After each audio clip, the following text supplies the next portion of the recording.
सद्गुणदायिनी देवी सद्गुणदायिनी हरिरसिगा सजनी जय जय भगवद्गीते समदा त्याग सिगावनी हरिमुख की वाणी मैया हरिमुख की वाणी सकल शास्त्र की स्वामिनी सकल शास्त्र की स्वामिनी श्रुतियों की रानी जय जय भगवद्गीते दया सुधा बरसाविनी मातृकृपा की जय मैया मातृकृपा की जय हरिपद प्रेम दान कर प्रभु पद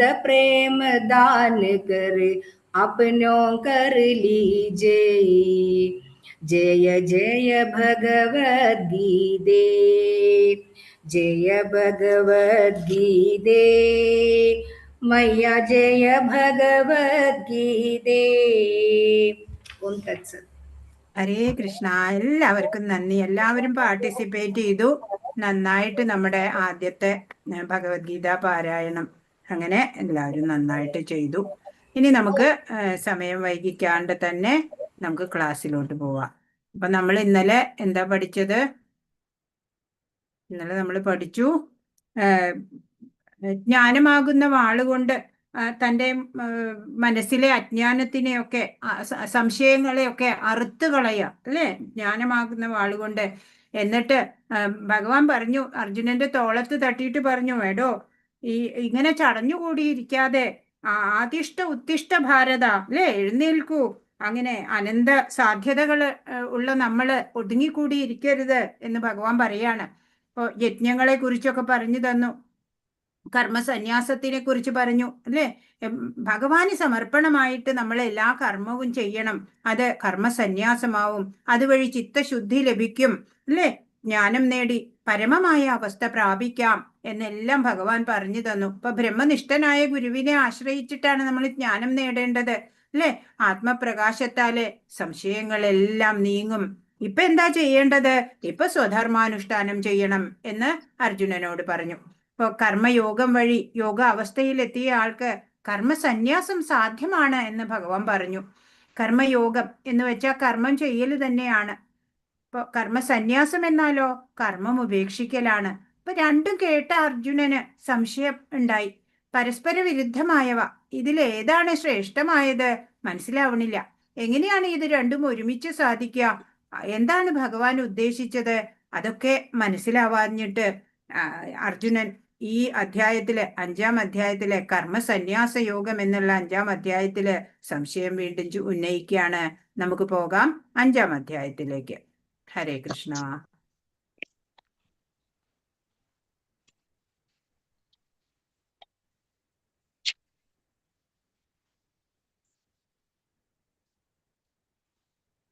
ഹരേ കൃഷ്ണ.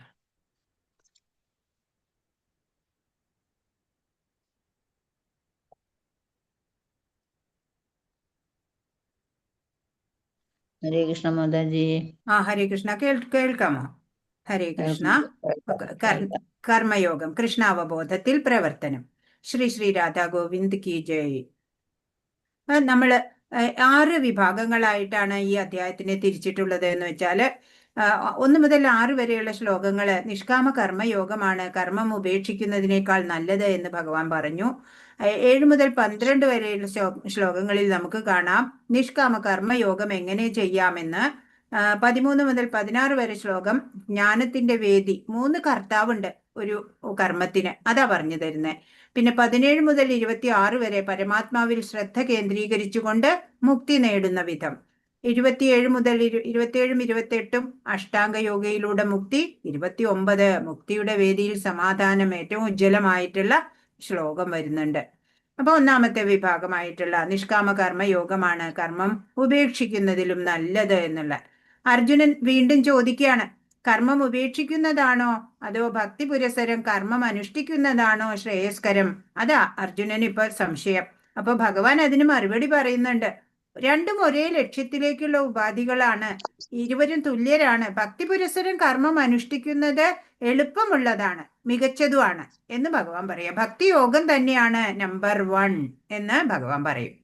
അപ്പോ ഒന്നാമത്തെ ശ്ലോകം അർജുനന്റെ ആശയക്കുഴപ്പാണ് ഇവിടെ കാണുന്നത്. അർജുന ഉവാച സന്യാസം കർമ്മണാം കൃഷ്ണ പുനർയോഗം ച ശംസസി യശ്രേയേതയോരേകം തന്മേ ബ്രൂഹി സുനിശ്ചിതം. അർജുനൻ പറഞ്ഞു, കൃഷ്ണ, കർമ്മം ഉപേക്ഷിക്കണമെന്ന് അങ്ങ് എന്നോട് ആവശ്യപ്പെടുന്നു. പിന്നെ ഭക്തി പുരസ്സരം കർമ്മം അനുഷ്ഠിക്കാൻ പറയുന്നു.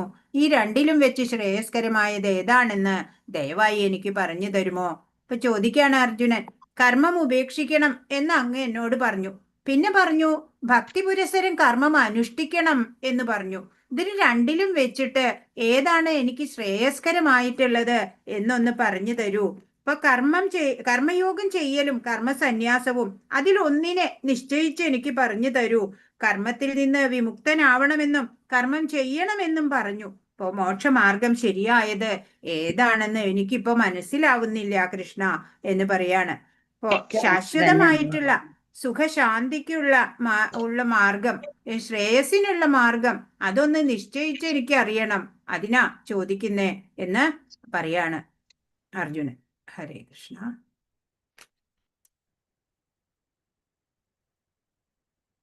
സന്യാസം അല്ലെങ്കിൽ ജ്ഞാനയുക്തമായ പരിത്യാഗം സർവകർമ്മങ്ങളെയും ഉപേക്ഷിച്ചു കൊണ്ടാവണം എന്ന് അർജുനൻ വിശ്വസിച്ചു.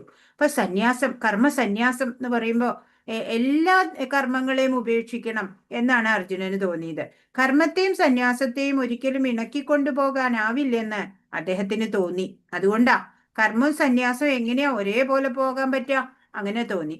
പരിപൂർണ ജ്ഞാനത്തോടെ ചെയ്യുന്ന കർമ്മം പ്രതികരണങ്ങൾ ഉണ്ടാക്കില്ലെന്നും നൈഷ്കർമ്മ്യത്തിന് തുല്യമാണെന്നും അദ്ദേഹം ഗ്രഹിച്ചിരിക്കാനിടയില്ല.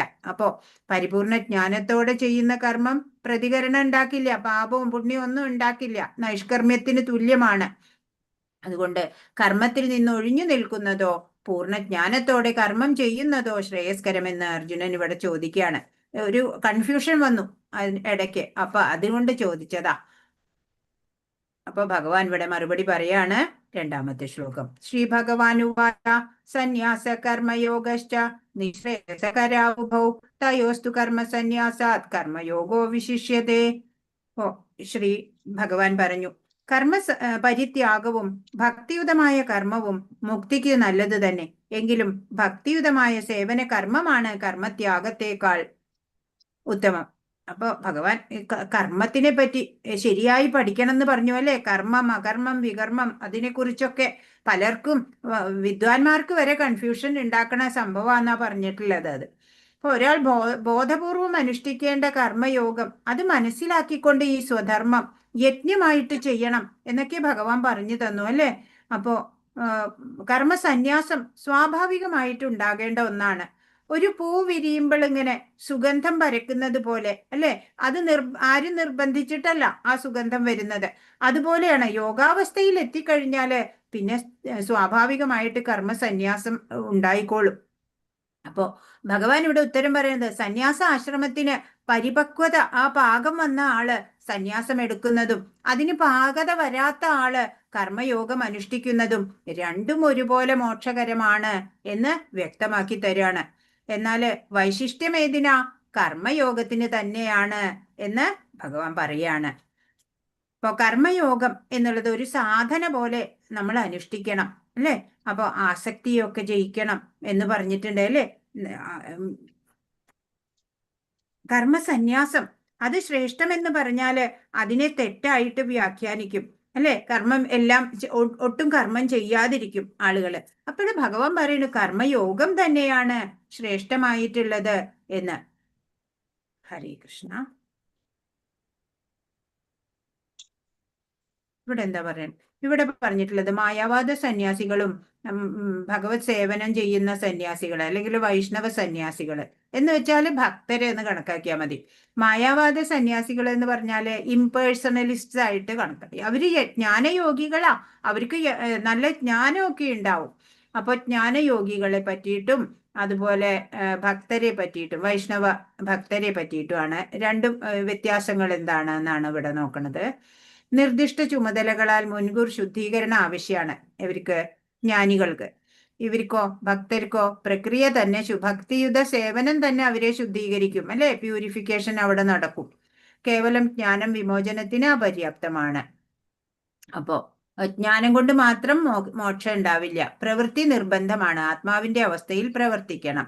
അപ്പോ ഇവിടെ കർമ്മം, വൈഷ്ണവ ഭക്തർക്ക് കർമ്മം അത്യാവശ്യമാണ്.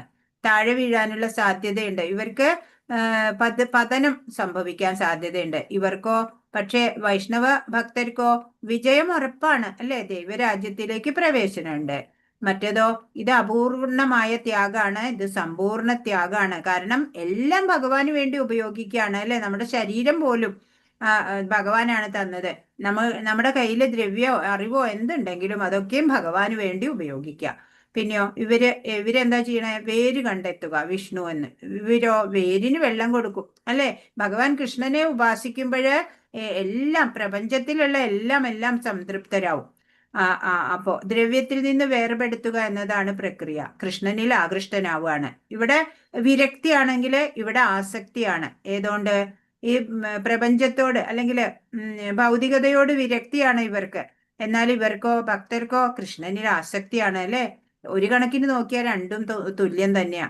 എന്താന്ന് വെച്ചാ ഇവിടെ ഭൗതികതയോട് വൈരാഗ്യം, വിരക്തി വരുമ്പോഴാണ് ഭഗവാനിൽ ആകൃഷ്ടരാവണത്. അതല്ലെങ്കിൽ മറിച്ചും പറയാം. ഭഗവാനിൽ ആസക്തി വരുമ്പോ നമുക്ക് ഭൗതികതയോട് വിരക്തി വരും. ഇവിടെ ഈ ജ്ഞാനയോഗികൾക്ക് സന്തോഷം അധികം ഉണ്ടാവില്ല. ഇവിടെയോ വൈഷ്ണവ ഭക്തർക്ക് സന്തോഷം ഉണ്ടാവും. ഇന്ദ്രിയങ്ങൾ നിയന്ത്രിച്ചും അതീന്ദ്രിയമായ ഭക്തി സേവനം ആസ്വദിക്കാൻ കഴിയില്ല. അവര് ഒരു മൂർത്തി, ഒരു വിഗ്രഹം വെച്ചിട്ടല്ല പൂജിക്കുന്നത്. അതുകൊണ്ട് അവർക്ക് പൂജ, അലങ്കാരം, നിവേദ്യം ഒന്നും ചെയ്യാൻ പറ്റില്ല, അല്ലെ? എന്നാൽ ഇവിടെ ഭക്തിപരമായ പ്രവർത്തനങ്ങൾ നടത്താൻ പറ്റും. ഇവർക്ക് ജ്ഞാനയോഗിയുടെ വഴിയുണ്ടല്ലോ, സ്ട്രഗിളിങ് വേ ആണ്. അവർക്ക് വളരെ അധികം ജന്മം എടുക്കും മോക്ഷത്തിലേക്ക്. പരമദിവ്യോത്തമ പുരുഷനെ വേഗത്തിൽ പ്രാപിക്കും ഭക്തര്. സാഖ്യ തത്വശാസ്ത്രം പഠിക്കും ഇവര്. ശ്രീമദ് ഭാഗവതാണ് ഭക്തര് പഠിക്കുക.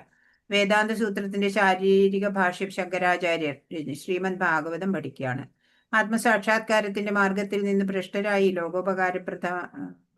ലോകോപകാരാർത്ഥമുള്ള ഭൗതിക കൃത്യങ്ങളിൽ വീണ്ടും ഇവര് ഇടയ്ക്ക് വെച്ച് ഇവര് മുഴുവനാക്കാൻ പറ്റാണ്ട് വഴി മാറി സഞ്ചരിക്കും. എന്നാൽ ഇവിടെയോ പാഞ്ചരാത്രിക നിബന്ധനകൾക്കനുസരിച്ച് ഭക്തി സേവനത്തിൽ മുഴുകിയിരിക്കും എപ്പോഴും. മൂന്നാമത്തെ ശ്ലോകത്തിലേക്ക് പോവാം. ഒരു സന്യാസി ആവുന്നത് തന്നെയാണ് ആത്യന്തിക ലക്ഷ്യം എന്ന് ഇവിടെ പറയാണ്. ജ്ഞേയസ നിത്യസന്യാസി യോ നദ്വേഷ്ടി ന കാംക്ഷതി നിർദ്വന്ദ്വോ ഹി മഹാബാഹോ സുഖം ബന്ധാത് പ്രമുച്യത്തെ. കർമ്മഫലങ്ങൾ ആഗ്രഹിക്കുകയോ വെറുക്കുകയോ ചെയ്യാത്ത ആളാണ് നിത്യസന്യാസി. മഹാബാഹുവായ അർജുന, അയാൾ ദ്വന്ദ്ങ്ങളിൽ നിന്നൊഴിഞ്ഞ് എളുപ്പത്തിൽ ഭൗതിക ബന്ധനത്തിൽ നിന്ന് മുക്തനാകുന്നതോടൊപ്പം മോക്ഷമടയുകയും ചെയ്യുന്നു. അപ്പോ ആരാ നിത്യസന്യാസി? കർമ്മഫലങ്ങള് ആഗ്രഹിക്കുകയോ വെറുക്കുകയോ ചെയ്യാത്ത ആളാണ് നിത്യസന്യാസി. അപ്പോ സന്യാസിയും സ്ഥിതപ്രജ്ഞനും ഒക്കെ ഒന്നു തന്നെയാണ്. ഒന്നിനെയും ആഗ്രഹിക്കാതിരിക്കുന്നവനാണ് നിത്യസന്യാസി. അല്ലെങ്കിൽ രാഗദ്വേഷം ഒന്നും ഇല്ലാത്ത ആളാണ് നിത്യസന്യാസി എന്ന് പറയാം. കാവി ഉടുത്തവനോ താടി വളർത്തിയവനോ ഒന്നുമല്ല സന്യാസി, അല്ലെ? മമത്വം ഉപേക്ഷിക്കുക, എല്ലാം എന്റേതെന്ന് കരുതുക, യുക്ത വൈരാഗ്യം. തികഞ്ഞ കൃഷ്ണാവബോധമുള്ള മനുഷ്യൻ തന്റെ കർമ്മഫലങ്ങളിൽ ഇച്ഛയോ വെറുപ്പോ ഇല്ലാത്തത് കൊണ്ട് എന്നും ത്യാഗിയായിരിക്കും. ദിവ്യമായ പ്രേമയുത ഭഗവത് സേവനത്തിന് സ്വയം സമർപ്പിതനായ സന്യാസി കൃഷ്ണനുമായുള്ള ബന്ധത്തിൽ തന്റെ മൂലസ്വരൂപത്തെക്കുറിച്ച് അറിയുന്നത് കൊണ്ട് തികഞ്ഞ ജ്ഞാനിയായിരിക്കും. നമ്മള് ജീവാത്മാവും ആ പരമാത്മാവുമായുള്ള ബന്ധത്തിനെയൊക്കെ ശരിക്ക് കുറിച്ച് ബോധ്യം ഉണ്ടാവും. കൃഷ്ണൻ സമ്പൂർണനാണെന്നും കൃഷ്ണന്റെ ഒരംശമാണ് താനെന്നും അയാൾക്കറിയാം, അല്ലെ? പരമാത്മാവിന്റെ ഒരംശമാണ് ജീവാത്മാവ് എന്ന് അജ്ഞാനിക്ക് ഭക്തന് നല്ലതുപോലെ അറിയാം എന്നാണ്. അപ്പോ നമ്മൾ ചെയ്ത കർമ്മത്തിന്റെ ഫലം ഒക്കെ നമ്മൾ അനുഭവിക്കണം, അല്ലെ? ആരെങ്കിലും എടുത്തോണ്ട് പോവോ? അത് ഇല്ല. കർമ്മയോഗത്തിലൂടെ അന്ധക്കരണ ശുദ്ധി വരുത്തുക, എന്നിട്ട് ശ്രേയസിലേക്ക് വരണം. അന്ധക്കരണ തലത്തിന്റെ നില, അതാണ് ഒരാളെ സന്യാസിയാക്കുന്നത്. ഭഗവാൻ ആവർത്തിച്ച് പറഞ്ഞു തരാണ് ഒരേ കാര്യം. അപ്പൊ മമത്വമില്ലാതെ എല്ലാം ഉപേക്ഷിച്ചവൻ ആണ് സന്യാസി എന്നിവിടെ ഭഗവാൻ പറയാണ്. പരബ്രഹ്മ സാക്ഷാത്കാരത്തിന് രണ്ട് മാർഗമുണ്ട്. സാഖ്യ മാർഗമുണ്ട്, കർമ്മമാർഗമുണ്ട് എന്ന് മുമ്പ് വിവരിച്ചു. എന്നാൽ രണ്ടും ഒന്നു തന്നെയാണ് എന്നിവിടെ 4-ാമത്തെ ശ്ലോകത്തിൽ പറയാണ്. സാഖ്യയോഗോ പൃഥക് ബാല പ്രവദന്തിന പണ്ഡിത ഏകമപ്യാസ്ഥിത സമ്യക് ഉഭയോർവിന്ദതേ ഫലം. ഭക്തിയുത സേവനം, അതായത് കർമ്മയോഗം, പ്രപഞ്ചത്തെ വിശകലനം ചെയ്തുള്ള പഠനം, അത് സാഖ്യയോഗം. അപ്പൊ എന്താണ് സാഖ്യയോഗം? പ്രപഞ്ചത്തെ വിശകലനം ചെയ്തുള്ള പഠനം. എന്നാ ഭക്തി സേവനോ കർമ്മയോഗം, അതാണ് അല്ലെ. അപ്പൊ അതിൽ നിന്ന് വ്യത്യസ്തമാണെന്ന് പറയുന്നത് അജ്ഞാനികളാണ്. അപ്പൊ ഇത് രണ്ടും സെയിം തന്നെയാന്നാ പറയണതേ. അപ്പോ ഈ അങ്ങനെ അല്ല, രണ്ടും വ്യത്യസ്തമാണെന്ന് ആരാ പറയണത് അജ്ഞാനികളാണ് അങ്ങനെ പറയുള്ളൂ എന്ന് ഭഗവാൻ പറഞ്ഞു തരാണ്. അപ്പൊ ഇവയിൽ ഏതെങ്കിലും ഒന്നിൽ നിപുണനായി കഴിഞ്ഞാൽ രണ്ടിന്റെയും ഫലം കിട്ടുമെന്ന് യഥാർത്ഥ പണ്ഡിതന്മാർ പറയുന്നു. ഇപ്പോ ഇതില് ഏതെങ്കിലും ഒന്നില് എക്സ്പേർട്ട് ആയാൽ മതി. ഒന്നുകിൽ കർമ്മയോഗത്തിൽ എക്സ്പേർട്ടൈസ് ചെയ്യുക, അല്ലെങ്കിൽ സാഖ്യയോഗത്തില്. അപ്പൊ രണ്ടിന്റെയും ഫലം കിട്ടും എന്ന് പണ്ഡിതന്മാര് പറയുന്നുണ്ട് എന്ന്. ഇപ്പൊ ബ്രഹ്മനിഷ്ഠയെ അങ്ങനെയുള്ളവര് ഇപ്പൊ ആശാ മാതാജി നോക്കണം, മ്യൂട്ട് ചെയ്യണം കേട്ടോ. സാഖ്യത്തിന്റെ പ്രപഞ്ചത്തിന്റെ വിശകലനം ചെയ്തു പഠിക്കുന്നതിന്റെ ലക്ഷ്യം ഭൗതിക ലോകത്തിന്റെ ആത്മാവിനെ കണ്ടെത്തുകയാണ്. അപ്പൊ സാഖ്യയോഗത്തിന്റെ എന്താ ലക്ഷ്യം? ഒരു ഉദ്ദേശം എന്താ? പ്രപഞ്ചത്തെ വിശകലനം ചെയ്ത് പഠിക്കുക, അതാണ്. ഭൗതിക ലോകത്തിന്റെ ആത്മാവിനെ കണ്ടെത്തല്. ഭൗതിക ലോകത്തിന്റെ ആത്മാവ് ആരാ? വിഷ്ണു അല്ലെങ്കിൽ പരമാത്മാവ് തന്നെയാണ്. ഭക്തിയുത സേവനം പരമാത്മാവിന്റെ സേവനത്തെ അനിവാര്യമാക്കി തീർക്കുന്നു, അല്ലേ? നമ്മൾക്ക് പരമാത്മാവിനെ സേവനം ചെയ്യണം എന്ന് വെച്ചാൽ എന്താ വേണ്ടേ? കൃഷ്ണാവബോധത്തോടെ ഭക്തിയുത സേവനം ചെയ്യന്നെ. ഒരു മരത്തിന്റെ വേര് അന്വേഷിക്കുന്നത് പോലെയാ, മറ്റേതോ വേര് നനയ്ക്കുന്ന പോലെ എന്നുള്ള വ്യത്യാസമേ ഉള്ളൂ. വേരിന് നനച്ചാൽ മതി, അല്ലേ? ആ മുഴുവൻ മരത്തിനും പോഷണം ലഭിക്കായി പിന്നെ. അപ്പോ അതാണ് ഇവിടെ ഭഗവാൻ പറയണത്. രണ്ടും, കർമ്മയോഗവും സാഖ്യയോഗവും രണ്ടും ഒരേ സ്ഥലത്തേക്ക് തന്നെയാണ് നമ്മളെ എത്തിക്കുക എന്നുള്ളത് ഇവിടെ പറഞ്ഞു തരാണ്. ഇനി 5-ാമത്തെ ശ്ലോകം. തൽ സാഖ്യേ പ്രാപ്യതേ സ്ഥാനം തദ്യോഗൈരഭിഗമ്യതേ ഏകം സാഖ്യം ച യോഗം ച യ പശ്യതി സ പശ്യതി. കർമ്മയോഗത്തിലൂടെ സമചിത്തത നേടി ബ്രഹ്മനിഷ്ഠനാകാം എന്ന് പറഞ്ഞു തരാണ്. വിശകലനാധിഷ്ഠിതമായ പഠനം കൊണ്ട് പ്രാപിക്കുന്ന സ്ഥാനം ഭക്തിയുത സേവനവും ഒരേ ശ്രേണിയിലാണെന്ന് മനസ്സിലാക്കുന്ന ആൾ വസ്തുതകൾ യഥാർത്ഥമായി. ഇവിടെ ചിലത് വിട്ടുപോയിട്ടുണ്ട് കേട്ടോ. വിശകലനാധിഷ്ഠിതമായ പഠനം കൊണ്ട് പ്രാപിക്കുന്ന സ്ഥാനം ഭക്തിയുത സേവനം കൊണ്ടും നേടാം. അതുകൊണ്ട് വിശകലനാധിഷ്ഠിതമായ പഠനവും ഭക്തിയുത സേവനവും ഒരേ ശ്രേണിയിലാണെന്ന് മനസ്സിലാക്കുന്ന ആൾ വസ്തുതകൾ യഥാർത്ഥമായി ദർശിക്കുന്നു. അപ്പൊ രണ്ടിലൂടെയും എത്തിച്ചേരുന്നത് ഒന്നിൽ തന്നെയാണ് എന്ന് പറഞ്ഞു, അല്ലേ? അപ്പോ കർമ്മയോഗത്തിലൂടെ നമ്മൾ സമചിത്തത കൈവരിക്കണം, അല്ലെ? ആത്മാനുഭവം കൈവരും, ആത്മനിഷ്ഠ. അങ്ങനെ പരമകാഷ്ഠയില് രണ്ടും എത്തിച്ചേരുന്നത് ഒരേ ബ്രഹ്മഭാവത്തിൽ തന്നെയാണ് എന്ന് ഭഗവാൻ പറയാണ്. രണ്ട് യോഗവും പരസ്പരം പൂരകങ്ങളാണ്, ഒന്ന് മറ്റൊന്നിന് സഹായകമാണ്. അങ്ങനെ വേണം നമ്മൾ മനസ്സിലാക്കാൻ. സാഖ്യയോഗം കർമ്മയോഗത്തിന് ദൃഢത കൂട്ടുന്നു, തിരിച്ചും. രണ്ടും ഒന്ന് തന്നെയാണ്.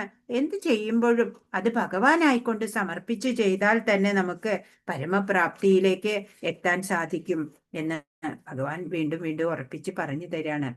സാഖ്യവും ഭക്തിയോഗവും. സാഖ്യത്തിൽ ഒരാൾ ആദ്യമായി ചെയ്യേണ്ടത് ഭൗതികതയുമായുള്ള ബന്ധം വിച്ഛേദിക്കലാണ്. സാഖ്യ യോഗം പ്രാക്ടീസ് ചെയ്യുമ്പോൾ എന്താ വേണ്ടേ? ആദ്യം ഭൗതികതയുമായിട്ടുള്ള ബന്ധമൊക്കെ ഇല്ലാണ്ടാക്കണം, അല്ലെ? ആസക്തി പാടില്ല, അതിനോട് അനാസക്തരാവണം. എന്നാൽ ഭക്തിയോഗത്തിലോ കൃഷ്ണാവബോധ പ്രവർത്തനങ്ങളുമായിട്ട് ബന്ധം സ്ഥാപിക്കല്, അല്ലെ? നമ്മുടെ അവബോധം ഭഗവാനിൽ വെച്ചുകൊണ്ട് കർമ്മം ചെയ്യുക, അതാണ് ഭക്തിയോഗം. ഒരു പ്രക്രിയ വിരക്തി പറയുന്നു, മറ്റേത് ആസക്തിയെയും ലക്ഷ്യമാക്കുന്നു, അല്ലെ? ബാഹ്യമായിട്ട് അങ്ങനെ നമുക്ക് തോന്നാം, പക്ഷെ വാസ്തവത്തിൽ രണ്ടും ഒന്ന് തന്നെയാണ്. ഭൗതിക വസ്തുക്കളോടുള്ള വിരക്തി എന്ന് പറയുന്നത് കൃഷ്ണനിലുള്ള ആസക്തി വരുമ്പോഴന്നെയാണ് ഉണ്ടാവുക, അല്ലെ?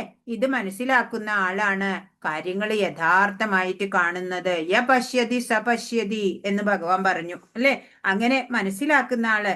ഭൗതികതയോട് വിരക്തി വന്നാല് നമുക്ക് ഭഗവാനോട് ആസക്തി ഉണ്ടാവും, അതല്ലെങ്കിൽ തിരിച്ചും. ഭഗവാനോട് ആസക്തി വന്നാല് ഭൗതികതയോട് നമുക്ക് ഓട്ടോമാറ്റിക്കലി വിരക്തി തന്നെ വരും. ആറാമത്തെ ശ്ലോകം. സന്യാസസ്തു മഹാബാഹോ ദുഃഖമാപ്തുമയോഗത യോഗയുക്തോ മുനിർബ്രഹ്മാനചിരേണാധിഗച്ഛതി. എല്ലാ കർമ്മങ്ങളും ത്യജിച്ചുവെന്നിരിക്കലും ഭക്തിയുത ഭഗവത് സേവനത്തിൽ ഏർപ്പെടാതെ ആർക്കും സന്തുഷ്ടി നേടാനാവില്ല. ഭക്തിയുത സേവനത്തിൽ ഏർപ്പെട്ടിരിക്കുന്ന ചിന്താശാലിയായ ഒരു വ്യക്തി അചിരേണ പരമപദം പ്രാപിക്കും. ഇപ്പോ സന്തുഷ്ടി ലഭിക്കുക എപ്പോഴാ? മനസ്സ് പാകപ്പെടാത്തവർക്കാണ് ഈ സന്യാസം വിഷമമായിട്ട് വരുന്നത്. എന്നാൽ പൂർണ്ണമായിട്ടും കർമ്മയോഗം സാധനയായി ചെയ്തിട്ട് ബ്രഹ്മാവസ്ഥയിലേക്ക് എത്താൻ സാധിക്കും. ഇപ്പൊ ചിലർക്കൊക്കെ യൗവനാവസ്ഥയിൽ തന്നെ ആത്മീയ ചിന്തയൊക്കെ വരും. അവർക്ക് ഗൃഹസ്ഥാശ്രമവും ആധ്യാത്മികതയും ശരിയായി കൊണ്ടുപോകാൻ സാധിക്കില്ല. അങ്ങനെയുള്ളവരെ കുറിച്ചാണ് ഈ ശ്ലോകത്തില് വിവരിച്ചു തരുന്നത് ഭഗവാൻ. മുനി എന്ന് പറയണ്ടേ അല്ലെ? ബ്രഹ്മത്തെ മനനം ചെയ്യാൻ സാധിക്കുന്ന ആളാണ് മുനി. അപ്പോ ഗൃഹസ്ഥനായിട്ട് ഇരുന്നു കൊണ്ട് തന്നെ സമചിത്തത കൈവരിച്ച് സന്യാസം ചെയ്താല് വിജയിക്കാനാവും എന്ന് പറയാണ്. സമചിത്തത എത്താതെ സന്യാസത്തിലേക്ക് വന്നാലോ വിജയിക്കാനാവില്ല. അത് ദുഃഖകരായിട്ട് മാറുകയുള്ളൂ. പക്വത വരണം. എന്നതിന് ശേഷം സന്യാസം സ്വീകരിക്കണം. ബ്രഹ്മം എന്തെന്നും അതല്ലാത്തത് എന്തെന്നും ഉള്ള ഊഹാപോഹങ്ങൾ നടത്തുന്ന സന്യാസികളെക്കാൾ എത്രയോ ശ്രേഷ്ഠമായ നിലയിലാണ് കൃഷ്ണാവബോധ പ്രവർത്തനങ്ങളിൽ ഏർപ്പെട്ടിരിക്കുന്നവർ. അപ്പോ എന്താണ് ബ്രഹ്മം, എന്താണ് ബ്രഹ്മം അല്ലാത്തത് എന്നൊക്കെ ഇങ്ങനെ ചിന്തിച്ചുകൊണ്ടിരിക്കണേക്കാളും നല്ലത് എന്താ? കൃഷ്ണാവബോധത്തോടെ ഭക്തിയുത സേവനം ചെയ്യുക അല്ലെ? പെട്ടെന്ന് തന്നെ ശ്രേയസ്സിലേക്ക് എത്താൻ പറ്റും. എന്നാൽ ഇങ്ങനെ ഊഹാപോഹം നടത്തുന്നവരും കൃഷ്ണാവബോധത്തിൽ ചേരും. അവരും കുറെ കഴിയുമ്പോ അവരും വരും കൃഷ്ണാവബോധത്തിലേക്ക്. പക്ഷേ ഒട്ടേറെ ജന്മങ്ങൾക്ക് ശേഷമാവും എന്ന് മാത്രം അല്ലെ? അവരുടെ വഴി സ്ട്രഗിള് നല്ല ടഫായിട്ടുള്ള വഴിയാണ് അവരുടെ വഴി, ജ്ഞാനയോഗികളുടെ വഴി. ഈ രണ്ടാമത്തെ വിഭാഗത്തില് പോകുമ്പോ നിഷ്കാമ കർമ്മയോഗം എങ്ങനെ ചെയ്യാം എന്നുള്ളതാണ് ഏഴാമത്തെ ശ്ലോകത്തില്. സ്വന്തം കർമ്മമണ്ഡലത്തിൽ ഇരുന്നു കൊണ്ട് തന്നെ സമചിത്തത കൈവന്നയാള് യോഗയുക്തൻ തന്നെ എന്ന് പറയാണ്. ബ്രഹ്മജ്ഞാനി എന്നൊക്കെ പറയാണ്. യോഗയുക്തോ വിശുദ്ധാത്മാ വിജിതാത്മാ ജിതേന്ദ്രിയ സർവഭൂതാത്മഭൂതാത്മാ കുർവന്നഭിനലിപ്യതേ. ഭക്തിപൂർവം പ്രവർത്തിക്കുന്നവനും വിശുദ്ധാത്മാവും ഇന്ദ്രിയങ്ങളെയും മനസ്സിനെയും നിയന്ത്രിക്കുന്നവനുമായ ഒരാൾ എല്ലാവർക്കും പ്രിയങ്കരനാണ്. അദ്ദേഹം എല്ലാവരെയും സ്നേഹിക്കും. പ്രവർത്തിച്ചു കൊണ്ടേയിരുന്നാലും യാതൊരു കർമ്മവും അദ്ദേഹത്തെ ബന്ധിക്കുകയുമില്ല. അപ്പോ ഭക്തിപൂർവം പ്രവർത്തിക്കുക. അങ്ങനെ വിശുദ്ധ ആത്മാക്കൾക്കാ പറ്റുള്ളൂ അല്ലെ? അവർക്ക് ഇന്ദ്രിയ മനോനിയന്ത്രണം ഒക്കെ സാധ്യമാവും. അവരെ എല്ലാവരും ഇഷ്ടപ്പെടുകയും ചെയ്യും. അപ്പൊ ഇന്ദ്രിയ ദമനം സാധിച്ച മനുഷ്യൻ ആരോടും ഒരു അപരാധവും ചെയ്യില്ല അല്ലെ? ഇന്ദ്രിയ നിയന്ത്രണമുള്ള ആൾക്ക് ആരോടും ഒരു തെറ്റും കുറ്റവും ചെയ്യാൻ പറ്റില്ല. ആരും ശത്രുവല്ല. എന്നാൽ അർജുനൻ യുദ്ധത്തിൽ അപരാധം ചെയ്തില്ലേ എന്ന് വേണമെങ്കിൽ ചോദിക്കാം. അർജുനന് കൃഷ്ണാവബോധം ഉണ്ടായിരുന്നില്ലേ എന്നൊക്കെ ചോദിക്കാം അല്ലെ? അർജുനൻ ഉപരിപ്ലവമായി മാത്രമേ അപരാധം ചെയ്തുള്ളൂ. അർജുനന്റെ മനസ്സുകൊണ്ടല്ല അല്ലെ? അർജുനന് കുരുക്ഷേത്രത്തിൽ യുദ്ധം ചെയ്യുമ്പോഴും യഥാർത്ഥത്തിൽ യുദ്ധം ചെയ്യായിരുന്നില്ല. എന്താ കാരണം? അദ്ദേഹം തികഞ്ഞ കൃഷ്ണാവബോധത്തോടെ കൃഷ്ണന്റെ കൽപ്പന നിറവേറ്റുക മാത്രമായിരുന്നു അല്ലെ? ഭഗവാൻ പറഞ്ഞു, ഭഗവാന്റെ ആജ്ഞ അത് നിർവഹിക്കണു, അത്രേ ചെയ്തുള്ളൂ. ഇപ്രകാരം പ്രവർത്തിക്കുന്ന ഒരാളെ കർമ്മഫലങ്ങൾ ബാധിക്കില്ല. അപ്പൊ നമ്മളും ഭഗവാന്റെ കയ്യിലെ ഒരു ആയുധമാണ്. ഭഗവാന്റെ നിർദ്ദേശപ്രകാരം നമ്മൾ പ്രവർത്തിക്കുന്നു എന്ന ഭാവന ഉണ്ടായാല് പാപം പുണ്യം ഒന്നും നമ്മൾക്കും ഏൽക്കില്ല എന്നുള്ളതാണ് മനസ്സിലാക്കേണ്ടത്. ഹരേ കൃഷ്ണ. ഈ ലോകം തന്നെ എന്റേതാണ് എന്നുള്ള ബോധം വേണം അല്ലെ? ഇപ്പോ ലൗകികത അത് ഒഴിവാക്കാൻ കഴിയാതെ സന്യാസി ആയിട്ടുള്ള നിരവധി പേരുണ്ട്. ആദരവ് ലഭിക്കും എന്നൊക്കെ ആഗ്രഹിച്ചിട്ടാണേ ഇടയ്ക്ക് ചെറിയ ഒരു വിരക്തി വരുമ്പോഴേക്കും പോവും.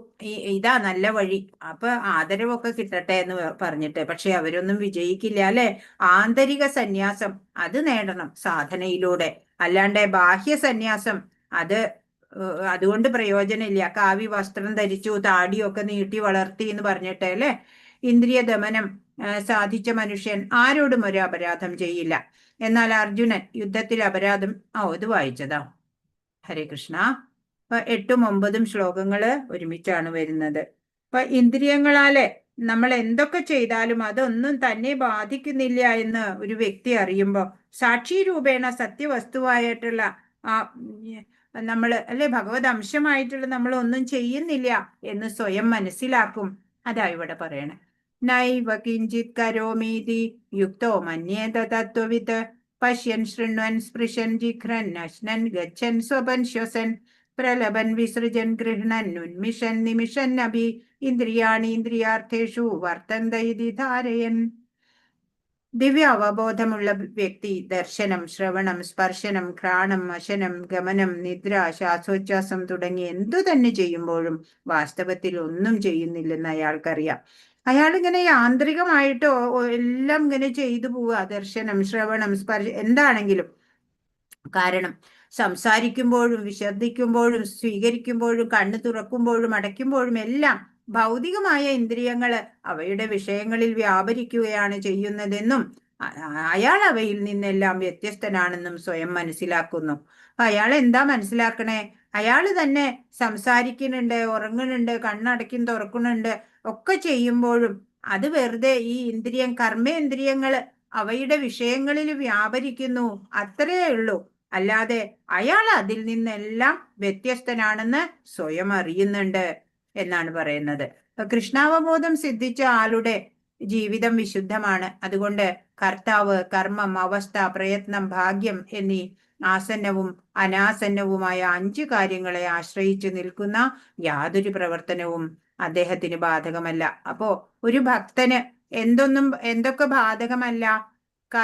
കർത്താവ്, കർമ്മം, അവസ്ഥ, പ്രയത്നം, ഭാഗ്യം എന്നിവയായിട്ടുള്ള ആസന്നവും അനാസന്നവുമായിട്ടുള്ള 5 കാര്യങ്ങളെ ആശ്രയിച്ച് നിൽക്കണ യാതൊരു പ്രവർത്തനവും ബാധിക്കില്ല ഒരു ഭക്തനെ എന്നാണ് ഇവിടെ പറയുന്നത്. ഏതാണ് 5 കാര്യങ്ങൾ എന്ന് ഓർക്കേണ്ടതാണ്. പ്രേമയുക്തമായ ശ്രീകൃഷ്ണ സേവനത്തിൽ മുഴുകിയിരിക്കുകയാണെന്നതു തന്നെ ഇതിന് കാരണം അല്ലെ. എപ്പോഴും ആ മനസ്സ് എവിടെയാ? ആ ഭക്തന്റെ മനസ്സ് ഭഗവാനിലാണ് മുഴുകിയിരിക്കണത് അല്ലെ. അതുകൊണ്ട് മറ്റൊന്നും താനല്ല ഇതൊന്നും ചെയ്യുന്നത് അല്ലെ. കർമ്മേന്ദ്രിയങ്ങൾ അവയുടെ വിഷയങ്ങളിൽ വ്യാപരിക്കുന്നുണ്ട്, സംസാരിക്കുകയോ ഉറങ്ങുകയോ എന്തൊക്കെയോ നടക്കുന്നുണ്ട് അവിടെ അല്ലെ. ഇയാൾ അതിൽ നിന്നൊക്കെ വ്യത്യസ്തനായിട്ട് നിൽക്കും. അതാ ഇവിടെ പറയണത്. ഇപ്പൊ ബ്രഹ്മജ്ഞാനി എന്നാണ് പറയാ ഇങ്ങനെയുള്ള അവസ്ഥയില്, ബ്രഹ്മഭൂതാവസ്ഥ. യഥാർത്ഥ സന്യാസം എങ്ങനെ അനുഭവിക്കുന്നു എന്ന് അടുത്ത 4 ശ്ലോകങ്ങളിലായിട്ട് പറയാണ്. 10ാമത്തെ ശ്ലോകം നോക്കാം. ബ്രഹ്മണ്യാധായ കർമാണി സംഘം ത്യക്താ കരോതിയ ലിപ്യതേന സപാപേന പത്മപത്രമിവാംഭസ. ആസക്തി കൂടാതെ ഫലത്തെ പരമപുരുഷന് സമർപ്പിച്ചുകൊണ്ട് തന്റെ കർത്തവ്യങ്ങൾ അനുഷ്ഠിക്കുന്ന ഒരാളെ താമരയിലെ വെള്ളം എന്ന പോലെ ദുഷ്കർമ്മ ഫലങ്ങൾ ബാധിക്കില്ല. അപ്പൊ എല്ലാ കർമ്മങ്ങളും ബ്രഹ്മഭാവനയോടെ അർപ്പണഭാവത്തിൽ ചെയ്യുക, അത്രേ വേണ്ടൂ. ആസക്തി ഇല്ലാണ്ട്, ഫലത്തിനെ ഇച്ഛിക്കാണ്ട് എല്ലാം ഭഗവാനിൽ സമർപ്പിച്ചുകൊണ്ട് തന്റെ കർത്തവ്യമാണെന്ന തോതിൽ ചെയ്യണ ഒരാളെ താമരയിലയിൽ വെള്ളം ബാധിക്കാത്തതുപോലെ ദുഷ്കർമ്മ ഫലങ്ങൾ ഒന്നും തന്നെ ബാധിക്കില്ല എന്നാണ്. അപ്പൊ ഒരു ജ്ഞാനിക്ക് മായയാകുന്ന ലോകത്തിൽ നിൽക്കുമ്പോഴും ചിത്തത്തിൽ ഒരു കർമ്മവും ബന്ധനമാവില്ല എന്നാണ് പറയണത്. ഇപ്പൊ ജ്ഞാനി മായയാകുന്ന ചളിയിലാണെങ്കിലും ചിത്തം താമരയില പോലെ അല്ലെ, കർമ്മബന്ധമില്ലാതെ. ഇപ്പൊ താമര ചെളിയിലാ നിൽക്കുന്നേ, പക്ഷെ ഇലയോ പ്യുവറാണ് അല്ലെ, ഒന്നും അതിൽ ബാധിക്കണില്ല, മാലിന്യം ഒന്നും. അപ്പൊ അതുപോലെയാണ് ഒരു ജ്ഞാനി മായയില് നടക്കുമ്പോഴും വ്യവഹരിക്കുമ്പോഴും അല്ലെ, ചിത്തം എതുപോലെ ഉണ്ടാവും? താമരയിലയിൽ വെള്ളം പറ്റാത്ത പോലെ ഏറ്റവും ശുദ്ധമായിട്ടുണ്ടാവും. അതാ ഇവിടെ 10ാമത്തെ ശ്ലോകത്തിലൂടെ ഭഗവാൻ പറഞ്ഞു തരുന്നത്. ബ്രഹ്മണി എന്ന പദത്തിന് ഇവിടെ കൃഷ്ണാവബോധത്തിൽ എന്നർത്ഥം. ഭൗതിക പ്രകൃതിയിലെ ത്രിഗുണങ്ങളുടെ സമഗ്ര ആവിഷ്കരണമത്രേ ഈ പ്രപഞ്ചം. ഇതിനെ പ്രധാന എന്ന് പറയുന്നു. എന്താണ് പ്രധാന എന്ന് പറഞ്ഞാല് ഈ ഭൗതിക പ്രകൃതിയിലെ ത്രിഗുണങ്ങളുടെ സമഗ്ര ആവിഷ്കാരണം, അതാണ് ഈ പ്രപഞ്ചത്തിനെ തന്നെയാണ് പ്രധാന എന്ന് പറയുന്നത്. തന്റെ ശരീരം പോലും ഒരു പ്രത്യേക കാര്യനിർവഹണത്തിന് ഉതകാൻ വേണ്ടി ഭഗവാൻ സമ്മാനിച്ചതാകയാൽ കൃഷ്ണാവബോധത്തിൽ ഉപയോഗപ്പെടുത്താം അല്ലെ. നമ്മളുടേതായിട്ട് ഇവിടെ ഒന്നുമില്ല. ഇവിടെ നമ്മുടെ ശരീരം പോലും ഭഗവാന്റേതാണ്, ഭഗവാനാൽ നൽകപ്പെട്ടതാണ്. അതുകൊണ്ട് എല്ലാം നമ്മൾ ഭഗവാന്റെ സേവനത്തിന് ഉപയോഗിക്കാൻ ശ്രമിക്കണം. അങ്ങനെ വരുമ്പോ താമരയിലെ വെള്ളത്തിൽ കിടന്നാലും നനയാത്തതുപോലെ പാപമാലിന്യങ്ങള് തീണ്ടാതെ നമുക്കും ഇരിക്കാൻ പറ്റും എന്ന് ഭഗവാൻ പറഞ്ഞു തരാണ്. ഹരേ കൃഷ്ണ കൃഷ്ണ കൃഷ്ണ ഹരേ ഹരേ, ഹരേ രാമ രാമ രാമ ഹരേ ഹരേ. വാഞ്ചാകൽപതരുഭ്യശ്ച കൃപാ സിന്ധുഭ്യേവ ച പതിതാനാം പാവനേഭ്യോ വൈഷ്ണവേഭ്യോ നമോ നമഃ. അനന്തകോടി വൈഷ്ണവ വൃന്ദ കി ജയ്, ശ്രീല പ്രഭുപാദ് കി ജയ്, ഗുരു മഹാരാജ് കി ജയ്. ഹരേ കൃഷ്ണ. ഇന്ന് പറഞ്ഞതിൽ എന്തെങ്കിലും സംശയം ഉണ്ടെങ്കിൽ ചോദിക്കൂ. ഹരേ കൃഷ്ണ.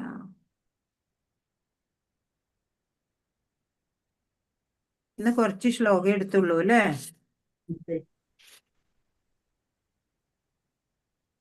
തുടക്കത്തില് എന്തോ പ്രാർത്ഥന കേട്ടല്ലോ മാതാജി, ഞാൻ വരാൻ അല്പം വയ്യ. ഹരേ കൃഷ്ണ.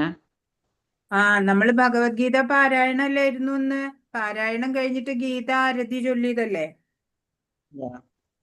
അതുകൊണ്ടാണ് കർമ്മത്തിൽ നിന്ന് ഒഴിഞ്ഞു നിൽക്കുന്നതോ ശ്ലോകം എടുത്തു, 10 വരെയുള്ള ശ്ലോകം എടുത്തു. ശ്രേയസ്കരമെന്ന് അർജുനൻ ചോദിക്കുന്നത്. എന്താ ചോദിക്കുന്നത്? എന്താ കാരണം? പരിപൂർണ ജ്ഞാനത്തോടെ ചെയ്യുന്ന കർമ്മം പ്രതികരണങ്ങൾ ഉണ്ടാക്കില്ലെന്നും നിഷ്കർമ്മത്തിന് തുല്യമാണെന്നും അദ്ദേഹം ഗ്രഹിച്ചു. അതുകൊണ്ടാണ് കർമ്മത്തിൽ നിന്നൊഴിഞ്ഞു നിൽക്കുന്നതോ പൂർണ്ണജ്ഞാനത്തോടെ കർമ്മം ചെയ്യുന്നതോ ശ്രേയസ്കരമെന്ന് അർജുനൻ. ആണോ മാതാജി? ആരാ എഴുതിയേക്കണേ? കുറച്ച് ചുരുക്കി എഴുതിയിട്ടുണ്ടോ ആരെങ്കിലും ആൻസർ? ഇതിനേക്കാളും ചുരുക്കണോ? ചുരുക്കി സ്വന്തം വാക്കിൽ എഴുതാൻ പറ്റുന്നുണ്ടെങ്കിൽ നല്ലതായിരുന്നു. അല്ല, ഇതുപോലെ തന്നെ എഴുതിയിട്ടുണ്ട്. ഒന്നാമത്തെ ചോദ്യമാണോ അത്? അതെ, ഒന്നാമത്തെ. എന്തുകൊണ്ടാണ് കർമ്മത്തിൽ നിന്ന് ഒഴിഞ്ഞു നിൽക്കുന്നതോ പൂർണ്ണജ്ഞാനത്തോടെ കർമ്മം ചെയ്യുന്നതോ ശ്രേയസ്കരമെന്ന് അർജുനൻ ചോദിക്കുന്നത്? അപ്പോ രണ്ടും പറഞ്ഞപ്പോ കൺഫ്യൂഷൻ ഉണ്ടായി അല്ലേ അർജുനന്? അതുകൊണ്ടാണ് ചോദിച്ചത് ഏതാണ് ശ്രേയസ്കരമെന്ന് നിശ്ചയിച്ച് പറഞ്ഞു തരാൻ വേണ്ടിയിട്ട്. പൂർണ്ണജ്ഞാനത്തോടെ കർമ്മം ചെയ്യുക എന്നുള്ളത് ഭക്തിയോഗം, മറ്റത് കർമ്മയോഗം. കർമ്മത്തിൽ നിന്ന് ഒഴിഞ്ഞു അല്ല, കർമ്മത്തിൽ നിന്ന് ഒഴിഞ്ഞു നിൽക്കും.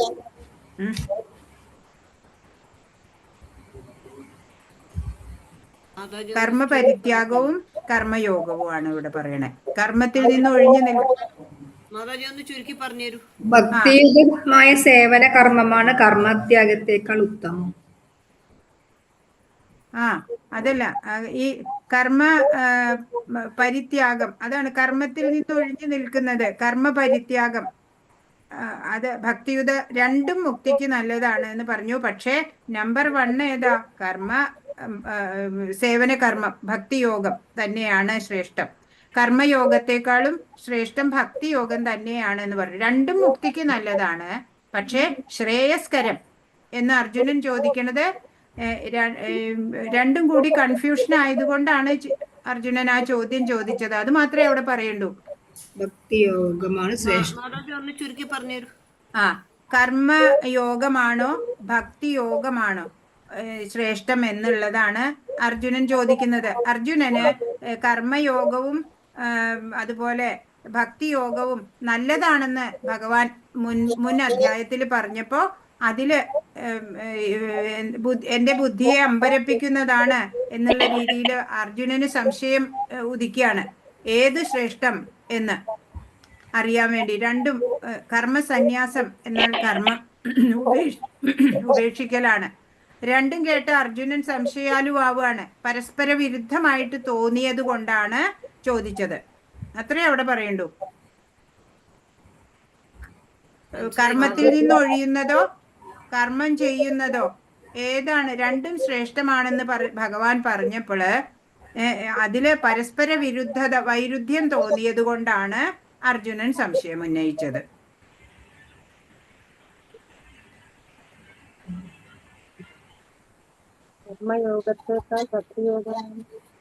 കർമ്മയോഗവും ഭക്തിയോഗവും പരസ്പരം രണ്ടും നല്ലതാണ് എന്ന് പറഞ്ഞപ്പോ അതിന്റെ വൈരുദ്ധ്യം സംശയം ഉളവാക്കി അർജുനനില്. അതുകൊണ്ട് ചോദ്യം ചോദിച്ചു.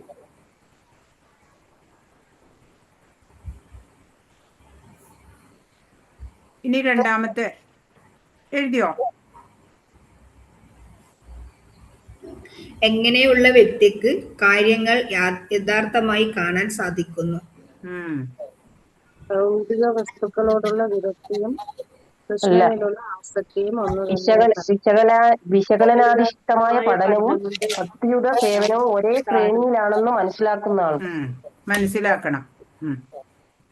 ഭക്തി യോഗവും അതുപോലെ സാഖ്യയോഗവും. അതില് പറഞ്ഞത് എന്താ? സാഖ്യവും കർമ്മവുമാണ് ആദ്യം പറഞ്ഞത് അല്ലേ? അപ്പൊ രണ്ട് യോഗങ്ങളാണ് അവിടെ പറഞ്ഞത്. രണ്ടാമത്തത് ഒന്നുകൂടെ പറയൂ. രണ്ടാമത്തത് രണ്ട് യോഗങ്ങള്, അതായത് സാഖ്യം ഇവിടെ പറഞ്ഞില്ലേ, സാഖ്യേ പ്രാപ്യതേ സ്ഥാനം തദ്യോഗൈ. അപ്പോ സാഖ്യയോഗവും കർമ്മയോഗവും രണ്ടിലൂടെയും എത്തിച്ചേരുന്നത് ഒന്നിൽ തന്നെയാണ് എന്ന് മനസ്സിലാക്കുന്ന ആളാണ് ശരിയായി കാണുന്നത്. ഭൗതിക വസ്തുക്കളുടെ വിരക്തിയും കൃഷ്ണനുള്ള ആസക്തിയും ഒന്ന് ഇത് മനസ്സിലാക്കുന്ന ആളാണ് ആൾ കാര്യസ്ഥൻ യഥാർത്ഥമായി കാണുന്നു. അതാണോ? അങ്ങനെയല്ലല്ലോ, അങ്ങനെയല്ലല്ലോ. യ പശ്യതി സ പശ്യതി എന്നല്ലേ? കാര്യങ്ങൾ യഥാർത്ഥത്തിൽ കാണാൻ സാധിക്കുന്നത് എന്താണ്? വിശകലനാധിഷ്ഠിത പഠനം എന്ന് പറയുന്നത് സാഖ്യയോഗം, ഭക്തിയുത സേവനം എന്ന് പറയുന്നത് കർമ്മയോഗം. രണ്ടും ഒരേ ശ്രേണിയിലാണെന്ന് മനസ്സിലാക്കുന്ന ആളാണ് ശരിയായി കാണുന്ന ആള് എന്നാണ്. അപ്പൊ അതിന്റെ ഉത്തരം എന്താ വരിക? സാഖ്യയോഗവും കർമ്മയോഗവും രണ്ടും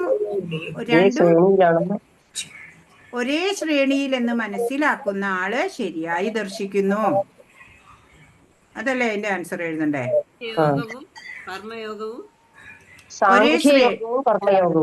ഒരേ ശ്രേണിയിലാണ് എന്ന് മനസ്സിലാക്കുന്ന ആളാണ് ശരിയായി ദർശിച്ചിട്ടുള്ള ആള്.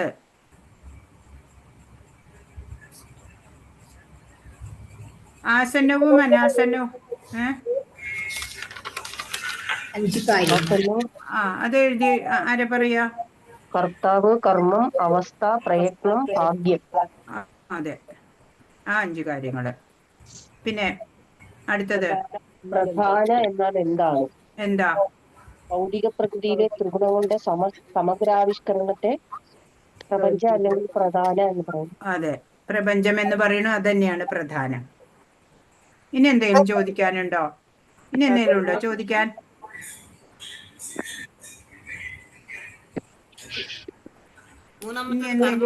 കർത്താവ്, കർമ്മം, അതല്ലേ? അതൊന്നുകൂടി പറഞ്ഞു കൊടുക്കൂ. അതെ, കർത്താവ്, കർമ്മം, അവസ്ഥ, പ്രയത്നം, ഭാഗ്യം.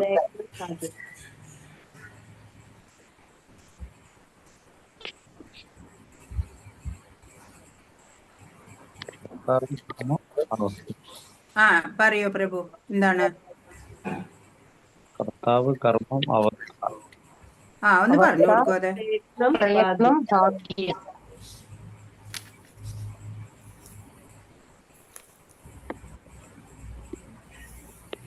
വേറെ എന്തെങ്കിലും ചോദിക്കാനുണ്ടോ? ഹരേ കൃഷ്ണ മാതാജി.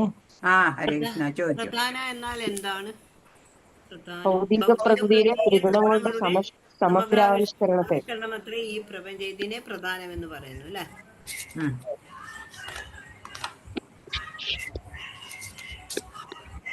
വേറെന്തെങ്കിലും? മാതാജി, എനിക്കൊരു സംശയം. ചോദിക്കോ. ഞാൻ രാവിലെ നാമജപത്തിൽ പങ്കെടുക്കണ്ടേ? അപ്പൊ അതില് ഞാൻ ഒന്ന് ചൊല്ലി കഴിഞ്ഞാൽ പിന്നെ ആരെങ്കിലും ചെല്ലുമ്പോ അതിന്റെ ഒപ്പം നമ്മള് മ്യൂട്ടിലിരുന്നിട്ട് ഞാൻ ജപിക്കും. അപ്പൊ 3 മാല ജപിക്കും ആകെ. അപ്പൊ നമ്മൾ ഇതിൽ കൂട്ടാമോ? 16 മാലയിൽ അത് കൂട്ടാമോ? 3 മാല? പിന്നെ നമ്മൾ തന്നെയല്ലേ ജപിക്കണേ. നമ്മൾ ജപിക്കണതൊക്കെ നമ്മൾക്ക് കണക്ക് കൂട്ടാം. ഓക്കെ, ഹരേ കൃഷ്ണ മാതാജി, ഹരേ കൃഷ്ണ.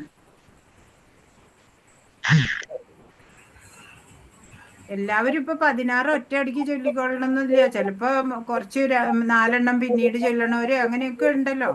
അല്ല, 3 ചൊല്ലിയിട്ട് പിന്നെ സമയം പോലെ അത് മതി. അങ്ങനെ 16 ചൊല്ലി മതി. അത്ര ചൊല്ലിയാലും മതി, അങ്ങനെ ചൊല്ലിയാലും മതി. ഒറ്റയടിക്ക് 16 എല്ലാവർക്കും സാധിച്ചോളണം എന്നില്ലല്ലോ.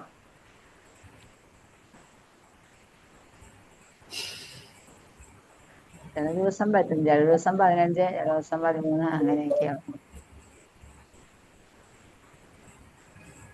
ഏകാദശിയുടെ അന്നൊക്കെ കുറച്ച് കൂടുതൽ ചൊല്ലിയാൽ നല്ലതാണ്.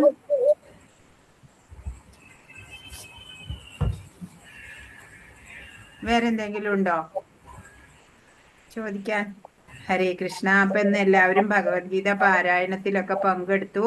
അടുത്ത ഏകാദശിക്ക് നമുക്ക് കുറെ അധ്യായം കൂടുതൽ വായിക്കണം. എല്ലാവരും പാർട്ടിസിപ്പേറ്റ് ചെയ്യണം. ഇന്ന് പലരും വന്നില്ല പേര് വിളിച്ചപ്പോ, അല്ലേ? ഹരേ കൃഷ്ണ. എല്ലാവർക്കും പ്രണാമം. ഹരേ കൃഷ്ണ. എല്ലാവർക്കും പ്രണാമം. നാളെ കാണാം കേട്ടോ. ഹരേ കൃഷ്ണ.